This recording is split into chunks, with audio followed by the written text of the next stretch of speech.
আচ্ছা, নমস্কার। আমার সঙ্গে আছে বিপ্লব দা। আবার একসাথে আমরা তো মাধ্যমিক পরীক্ষা হয়েছে। মাধ্যমিক পরীক্ষার পর একটা খুব বিগত কয়েক বছর ধরে একটা চিত্র দেখা যাচ্ছে যে পরীক্ষার পরে টুকলি রাস্তায় রাস্তায় ছড়িয়ে উল্লাস এবং তারপরে ডিজে গান টান যা যা আছে। আর আমি নিজে পরীক্ষা হলে গার্ড দিতে গিয়ে মাধ্যমিক দেখলাম বা উচ্চ মাধ্যমিকেও দেখছি চলছে পরীক্ষা আর কি। টুকলির একটা প্রবণতা, আমি দুই জেলায় গার্ড দিলাম, মুর্শিদাবাদে চাকরি করছি দীর্ঘদিন, সেখানে নদিয়াতেও তাই, ব্যতিক্রম না, একই ছবি আর কি। তো টুকলি করার একটা প্রবণতা সবার মধ্যে না, আমি এটা বলছি যারা ভালো তারা ভালো দিচ্ছে, 70% যদি ভালো হয় ভালো দিচ্ছে, কিন্তু মাঝের যে 80%-এর মধ্যে যদি আমি 70% ধরি, এইরা কিন্তু টুকলি করতো না।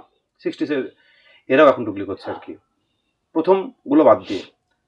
তো সেই জায়গায় দাঁড়িয়ে কি মনে হয় কেন এই প্রবণতা বাড়ছে আর কি, এবং এরা এদের কোনো লজ্জা নেই, এবারে কোনো ব্যাপার নাই, টুকলি করাটা কিন্তু সহজ ব্যাপার এটা। কিন্তু ব্যাপারটা হচ্ছে, তুমি এই শুধু মাধ্যমিকের ছেলেগুলোকে কেন দোষ দিচ্ছ? তুমি আগে সেন্ট্রাল গভর্নমেন্ট ধরো, স্টেট গভর্নমেন্ট বলো, এই যে তোমার এআই ইন্ডিয়া সামিটে, সেখানেও তো একটা গ্যালগোটিয়া ইউনিভার্সিটি একটা চায়না থেকে রোবট টেনে নিজেদের রোবট বলে চালাতে গেল, ওটা তো এক ধরনের টুকলি। হ্যাঁ, তো সমাজের সর্বস্তরে যেখানে সস্তায় বাজিমাত করে দেওয়ার একটা প্রবণতা এসছে, তো সেখানে তো বাইরে এটা আমাদের সময়ও টুকলি যে খুব একটা কম কিছু ছিল তা না। ইনফ্যাক্ট আমি দেখেছি নরেন্দ্রপুর রামকৃষ্ণ মিশন থেকে শুরু করে ইভেন সমস্ত ভালো স্কুল আইআইটিতেও রেটের টুকলি চলতো। অ্যাকচুয়ালি আমার যেটা মনে হয়েছে চিরকাল, যে আমি এদের সাইকোলজি বোঝার চেষ্টা করেছি, অনেক সময় খুব ভালো ভালো স্টুডেন্ট যারা এখন হয়তো ক্যারিয়ারে সাইন পর্যন্ত করেছে খুব ভালো, তারাও টুকলি করতে আমি দেখেছি।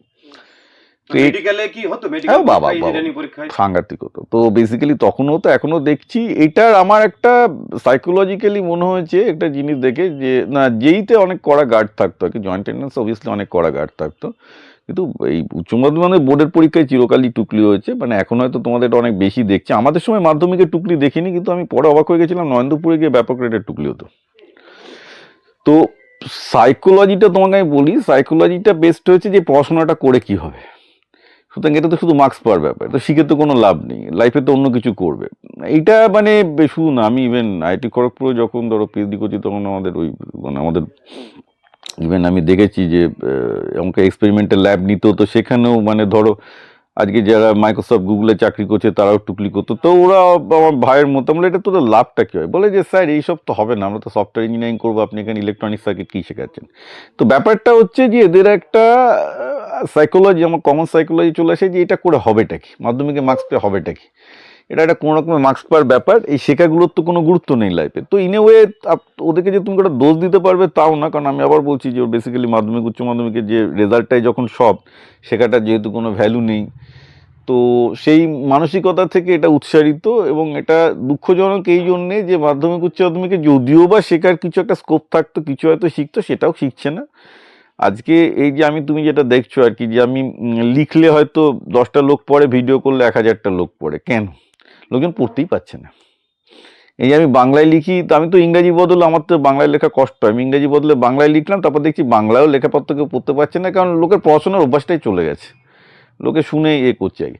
তো এটা তোমাকে একটা বুঝতে হবে যে বেসিক্যালি লোকে ভাবছে যে এই একাডেমিক পড়াশোনা বা এগুলো করে কিছু হবে না, এবং তার মধ্যে তো 90% যথার্থতা আছে, এটা তো আমরাও জানি না। তো সেটা থেকে এসছে, এটা বলতে পারো একটা হতাশা থেকে আসছে, যে বেসিক্যালি ওরা ভাবছে যে এটা করে কিছু হবে না।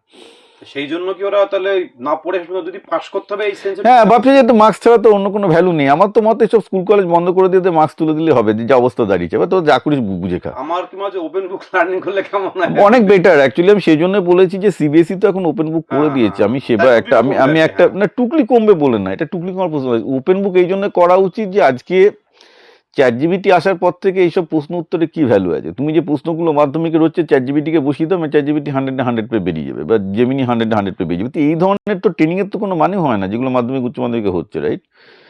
Only way this training is valuable যদি ওপেন বুক করে, যদি একটা ছেলে কিছু অন্তত খোঁজার ক্ষমতা রাখে, যে 5টা জিনিস শিখে একটা জিনিস তৈরি করতে পারবে, বা একটা থিওরি। কারণ ওপেন বুক কিন্তু সব বই দেয় না, বলে যে তোমাকে একটা বুক দেওয়া হচ্ছে এবং সেই উত্তরটা কিন্তু ওই বই থাকে না, ওই বই থিওরিতে থাকে, তোমাকে মাথা খাটিয়ে ওখান থেকে বার করতে হয়। ওপেন বুক কিন্তু তাই। তো সিবিএসই ওপেন বুক করেছে, আমি এটা নিয়ে সাপোর্ট করেছিলাম। আমার মতে আইএসসি সবগুলোতে ওপেন বুক করা উচিত, এবং ওপেন বুক করলে টিউশনিটাও অনেকটা কমবে।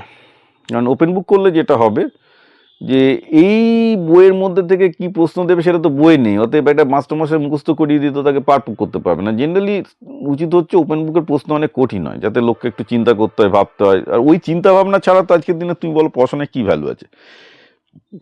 জেনারেল নলেজের কোনো ভ্যালু আছে? জেনারেল নলেজের কোনো ভ্যালু নেই। মাধ্যমিক কি হয়, যারা জেনারেল নলেজ জিকে টাইপের প্রশ্ন, তো কোনো লাভ নেই।